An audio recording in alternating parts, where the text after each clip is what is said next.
আমি ক্যালকাটা বয়েজ স্কুলে অ্যাকাউন্টস ডিপার্টমেন্টে কাজ করি। নর্মালি এই ধরনের যত স্কুলের প্রোগ্রাম ফাংশন সব মোটামুটিভাবে আমার আন্ডারেই থাকে। ইস্টার্ন ক্যাডারের সাথে আমার এটা সেকেন্ড টাইম আমাদের এই একটা অ্যারেঞ্জমেন্ট হলো।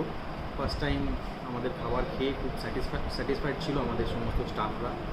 আমাদের স্কুলের teaching staff, office staff, support staff সব মিলিয়ে প্রায় 110-115 জনের মতো স্ট্রেন্থ। তো গতবারের প্রোগ্রামে আমাদের খাওয়া দাওয়া সবার খুব স্যাটিসফ্যাকশান ছিল, সেই কারণেই এই সেকেন্ড টাইম এদেরকে ডাকা হয়েছে। আজকে আমাদের একটা স্পেশাল প্রোগ্রাম, সেটা হচ্ছে আমাদের স্কুলের প্রিন্সিপাল এবং ওনার মেয়ের জন্মদিন। সেই কারণেই ইস্টার্ন ক্যাডারকে আমরা সেকেন্ড টাইম সুযোগ দিয়েছি। খাওয়ার নিয়ে বলার বিষয় যে গতবার তো ভালো হয়েই ছিল, এইবারে আমাদের স্বাভাবিক কারণেই আমাদের এক্সপেকটেশানটা বেড়েছিল এবং সেক্ষেত্রে বলা যায় যে সেই এক্সপেকটেশান অনুযায়ী তারা সার্ভ করেছেন। সার্ভিস এবং ফুড কোয়ালিটি দুটোই খুব ভালো ছিল।